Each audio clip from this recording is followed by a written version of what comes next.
여러분, 마지막으로 지갑에서 현금을 꺼내 무언가를 계산해 본 적이 언제이신가요? 아마 많은 분들이 스마트폰의 간편 결제나 신용카드를 떠올리실 겁니다. 삑 소리와 함께 1초 만에 끝나는 결제. 참 편리한 세상입니다. 하지만 우리가 이 편리함에 익숙해지는 동안 세상에서는 아주 조용하고 거대한 변화가 일어나고 있습니다. 바로 현금이 사라지고 있다는 사실입니다. 이것은 우연이 아닙니다. 단순히 기술이 발전해서 나타나는 현상도 아닙니다. 이것은 매우 정교하게 설계된 흐름입니다. 스웨덴에서는 전체 거래의 98%가 현금 없이 이루어집니다. 대부분의 상점은 더 이상 실물 화폐를 받지 않습니다. 인도에서는 2016년 정부가 하룻밤 사이에 전체 유통화폐의 86%를 사용 금지시켰습니다. 수억 명의 사람들이 평생 모은 돈이 휴지 조각이 되는 것을 막기 위해 디지털 금융 시스템으로 내몰려야 했습니다. 프랑스, 이탈리아, 그리스, 스페인, 수많은 유럽 국가들은 법적으로 1000유로, 우리 돈으로 약 150만 원 이상의 현금 거래를 금지하고 있습니다. 미국에서는 은행에 1만 달러의 현금을 입금하려고 해보십시오. 당신은 즉시 정부의 감시 목록에 오르고 자금 세탁 혐의로 조사를 받게 될 것입니다. 합법적인 화폐를 사용했다는 이유만으로 잠재적 범죄자 취급을 받는 것이죠. 현금과의 전쟁은 다가올 미래가 아닙니다. 이미 우리 곁에서 벌어지고 있는 현실입니다. 그리고 만약 당신이 이 모든 흐름이 단순히 범죄를 막고 결제를 효율적으로 만들기 위한 것이라고 생각한다면 당신은 문제의 본질을 완전히 놓치고 있는 것입니다. 모든 현금이 사라지고 당신의 모든 거래가 디지털로 기록되고 추적되고 통제되는 세상이 온다면 당신은 더 이상 경제적 자유를 가진 개인이 아닙니다. 당신의 모든 경제 활동은 허가를 받아야 하는 상태가 되며 그 허가는 언제든 취소될 수 있습니다. 먼저 현금이란 무엇인지 그 본질을 이해해야 합니다. 현금은 진정으로 당신 소유인 유일한 형태의 돈입니다. 당신이 손에 5만 원권 지폐 한 장을 쥐고 있다면 그것은 온전히 당신의 것입니다. 누구의 허락도 없이 그것을 사용할 수 있습니다. 은행 계좌도 스마트폰도 인터넷 연결도 필요 없습니다. 신원을 증명하거나 무엇을 사는지 설명할 필요도 없죠. 익명이고 즉각적이며 최종적입니다. 누구도 그 거래를 동결하거나 취소하거나 추적할 수 없습니다. 바로 이 지점 때문에 정부와 거대 권력은 현금을 싫어합니다. 현금은 곧 자유이기 때문입니다. 역사를 통틀어 모든 권위주의 시스템은 한 가지 사실을 명확히 알고 있었습니다. 대중을 통제하고 싶다면 그들의 돈을 통제해야 한다는 것을, 그리고 눈에 보이지 않는 것은 통제할 수 없습니다. 그래서 그들의 첫 번째 단계는 항상 같습니다. 현금을 없애는 것, 모든 사람을 디지털 시스템 안으로 밀어넣는 것, 모든 거래가 투명하게 보이고 모든 구매가 기록되며 모든 금융 결정이 감시되고 제한되고 처벌될 수 있는 시스템 말입니다. 흔히 미래 사회의 모델로 꼽히는 스웨덴의 현실을 들여다볼까요? 스웨덴의 많은 도시에서는 더 이상 현금으로 대중교통을 이용할 수 없습니다. 거리의 노숙인들은 동전을 주는 사람이 없어 카드 단말기를 들고 다닙니다. 교회에서는 헌금 바구니 대신 카드 단말기를 돌립니다. 스웨덴의 한 세대는 실물 화폐를 한 번도 만져보지 못한 채 자라나고 있습니다. 그들은 왜 누군가가 굳이 현금을 쓰려 하는지 진심으로 이해하지 못합니다. 하지만 그들이 이해하지 못하는 것이 또 있습니다. 그들은 자신이 통제할 수 없는 시스템에 완전히 의존하고 있다는 사실입니다. 만약 은행이 당신의 계좌를 동결하면 당신은 음식을 살 수 없습니다. 정전이 되면 당신은 아무것도 살 수 없습니다. 결제 네트워크가 마비되면 국가 경제 전체가 멈춰섭니다. 실제로 2020년 스웨덴에서는 대규모 기술 장애가 발생해 전국의 카드 결제 시스템이 마비되었습니다. 마트, 주유소, 약국이 모두 문을 닫았습니다. 계좌에 돈이 있는 사람들도 그 돈에 접근할 수 없었습니다. 이것은 재앙적인 사건이 아니라 일상적인 기술 결함이었습니다. 그리고 이 사건은 백업 시스템을 제거한 사회가 얼마나 취약한지를 여실히 보여주었습니다. 현금은 바로 그 백업입니다. 다른 모든 것이 실패했을 때 기댈 수 있는 마지막 보루인 셈이죠. 스웨덴은 편의를 위해 그것을 포기했고 이제 그들은 스스로 만든 덫에 갇혔습니다. 인도의 사례는 더욱 폭력적입니다. 2016년 11월 모디 총리는 TV에 나와 유통량의 86%를 차지하던 고액권을 즉시 폐지한다고 발표했습니다. 부패와 탈세, 위조 지폐를 막는다는 것이 공식적인 이유였습니다. 하지만 진짜 이유는 통제였습니다. 하룻밤 사이에 현금 경제에 의존해 살아가던 수백만 명의 농부, 소상공인, 일용직 노동자들의 돈은 가치를 잃었습니다. 은행 앞에는 수킬로미터의 줄이 늘어섰고 사람들은 그 줄에서 기다리다 죽어갔습니다. 말 그대로입니다. 노인과 병자들이 평생 모은 돈을 바꾸기 위해 뜨거운 땡볕 아래 몇 시간씩 서 있었습니다.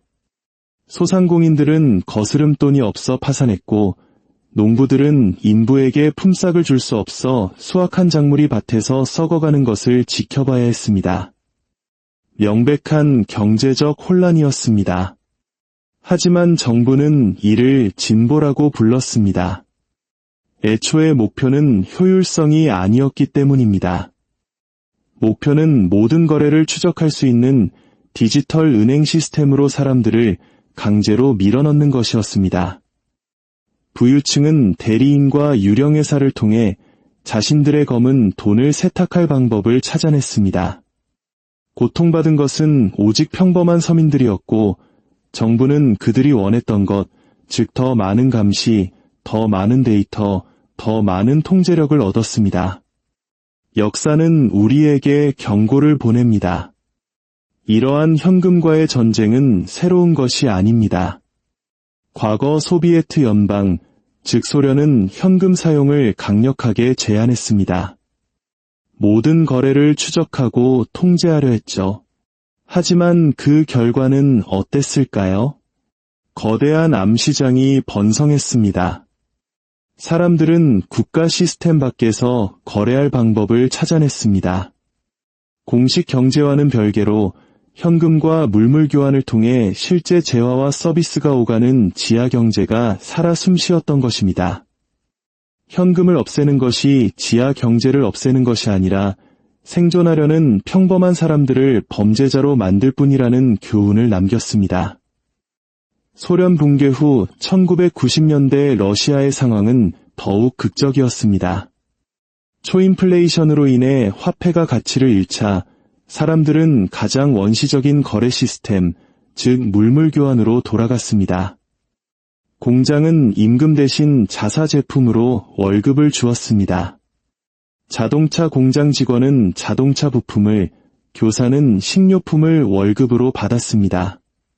비효율적이고 혼란스러웠지만 사람들은 살아남았습니다.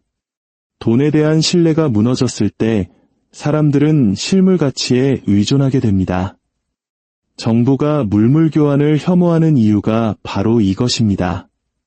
세금을 매길 수도, 추적할 수도, 통제할 수도 없기 때문입니다. 현금은 물물 교환으로 가기 전 마지막 단계이며 그것은 곧 통제 불가능한 자유를 의미합니다. 많은 한국인들에게는 1997년 외환위기의 아픈 기억을 떠올리게 할지도 모릅니다. 국가부도의 위기 속에서 은행에 넣어둔 내 돈의 가치가 하루아침에 폭락하는 것을 경험했던 우리에게 화폐 시스템의 붕괴는 결코 남의 이야기가 아닙니다. 이제 현재로 돌아와 보겠습니다. 중앙은행 디지털 화폐, 즉 CBDC. 전 세계 모든 주요 경제국이 이것을 연구하거나 시범 운영하고 있습니다. 중국은 이미 디지털 위안화를 출시했고, 유럽은 디지털 유로를, 미국은 디지털 달러를 준비하고 있습니다. 그들은 모두 똑같은 말을 합니다. 더 효율적이고 더 안전하며 이것이 바로 미래라고 말입니다. 하지만 그들이 말하지 않는 것이 있습니다. CBDC는 프로그래밍이 가능한 화폐라는 점입니다. 유효기간을 설정해서 특정 기간 내에 쓰지 않으면 사라지게 만들 수 있습니다. 특정 품목의 구매를 제한할 수도 있습니다. 정부의 정책에 따라 술, 담배, 혹은 특정 정치 서적의 구매를 막을 수 있습니다. 특정 지역에서만 사용 가능하도록 지리적 제한을 둘 수도 있습니다. 그리고 당신이 어떤 이유로든 감시 대상이 되면 당신의 돈은 즉시 동결됩니다. 이것은 추측이 아닙니다. 중앙은행들이 적극적으로 논의하고 있는 기능들입니다. 중국의 디지털 위안화는 이미 사회 신용 시스템과 연동되어 있습니다. 만약 당신의 사회 신용 점수가 낮으면 당신의 돈은 특정 기능을 멈춥니다. 비행기 표를 샀거나 고속철도를 예약하거나 자녀를 좋은 학교에 보내는 것이 불가능해집니다. 돈은 존재하지만 당신이 원하는 방식으로 사용할 수 없게 되는 것입니다. 이것이 바로 CBDC가 가져올 미래이며 서구 사회 그리고 우리에게도 다가오고 있습니다. 그들은 사기 방지, 위험 관리 같은 그럴듯한 이름으로 포장하겠지만 그 작동 방식은 정확히 똑같을 것입니다. 당신이 순응해야만 당신의 돈이 작동하는 세상입니다. 마이너스 금리, 그리고 뱅크 베일인은 이 퍼즐의 마지막 조각입니다. 현금이 있는 세상에서는 마이너스 금리가 제대로 작동하기 어렵습니다. 은행이 당신의 돈을 보관해주는 대가로 수수료를 부과한다면 당신은 그냥 돈을 인출해서 장롱 속에 보관하면 그만입니다. 하지만 현금이 없는 세상에서는 그것이 불가능합니다. 당신은 은행에 돈을 맡길 수밖에 없고 은행이 당신의 계좌에서 돈을 서서히 빼내가도 속수무책으로 당할 수밖에 없습니다. 뱅크 베일리는 최악의 시나리오입니다. 2013년 키프로스에서 은행 위기가 발생했을 때 정부는 구제금융 대신 전례 없는 조치를 취했습니다. 예금주의 계좌에서 직접 돈을 압수했습니다. 10만 유로 이상을 예금한 사람들의 돈은 그냥 계좌에서 삭제되었습니다. 은행을 살리기 위해서 말이죠. 그리고 무서운 사실은 이것이 이제 G20 국가들의 공식 정책이 되었다는 점입니다. 미래의 은행 위기에는 납세자의 돈으로 구제하는 것이 아니라 예금주, 즉 당신의 돈을 직접 가져다 쓰겠다는 것입니다. 현금 없는 사회에서는 이를 피할 방법이 없습니다. 자, 이 패턴을 보십시오. 현금을 없앤다. 모든 사람을 디지털 시스템으로 강제한다. 프로그래밍 가능한 화폐를 도입한다. 마이너스 금리와 베일인을 합법화한다. 모든 단계는 당신의 선택지를 없애고 통제력을 강화하는 방향으로 나아갑니다. 그리고 이 모든 단계는 효율성, 안전, 현대화라는 합리적인 언어로 정당화됩니다. 하지만 그 결과는 당신이 아무것도, 심지어 당신 자신의 돈조차 소유하지 못하고 당신의 모든 행동이 감시되고 통제되는 시스템입니다. 이 이야기가 여러분의 생각에 작은 파문을 일으켰다면 지혜를 나누는 이 여정에 동참해 주십시오. 구독과 좋아요는 저희가 더 깊은 통찰을 나누는데 큰 힘이 됩니다. 여러분의 참여 하나하나가 세상을 보는 또 다른 창을 여는 열쇠가 될 수 있습니다. 현금이 완전히 사라진 세상을 상상해 보십시오. 당신이 하는 모든 기부, 모든 구독, 모든 구매 내역이 분석되어 당신이라는 사람의 프로필을 만듭니다. 당신이 무엇을 믿고 무엇을 가치 있게 여기며 앞으로 어떤 행동을 할지 예측하는 데이터가 됩니다. 그리고 어느 날 권력이 당신이 선을 넘었다고 판단하면 그들은 당신을 체포하거나 기소하지 않습니다. 그냥 당신의 돈을 꺼버립니다. 당신의 계좌는 동결되고 카드는 작동하지 않습니다. 당신은 경제적으로 말살됩니다. 경고도 항소의 기회도 없이 즉시 일어나는 일입니다. 그때 당신은 무엇을 할 수 있습니까? 현금이 있다면 당신에게는 선택지가 있습니다. 하지만 현금 없는 세상에서 당신은 무력합니다. 당신을 차단한 바로 그 시스템에 의존해야만 생존할 수 있습니다. 이것은 음모론이 아닙니다. 중앙은행들이 발행한 보고서와 정책 위반자들의 연설에 명백히 드러나 있는 계획입니다. 그들은 단지 당신이 관심을 갖지 않기를 바랄 뿐입니다. 우리는 무엇을 해야 할까요? 첫째, 아직 할 수 있을 때 현금을 사용하십시오. 불법적인 이유가 아니라 현금이라는 사회적 인프라를 유지하기 위해서입니다. 당신이 카드 대신 현금을 사용할 때마다 당신은 현금이 존재하는 미래에 투표하는 것입니다. 둘째, 이것이 편리함의 문제가 아니라 통제의 문제임을 이해해야 합니다. 현금을 없애자는 모든 주장은 결국 당신의 자유를 없애자는 주장과 같습니다. 셋째, 우리가 무엇을 잃어가고 있는지 정확히 인식해야 합니다. 현금이 사라지면 그것이 상징했던 자유들, 사생활, 독립성, 허가 없이 거래할 수 있는 권리 또한 함께 사라질 것입니다. 현금과의 전쟁은 결국 당신의 자유를 향한 전쟁입니다.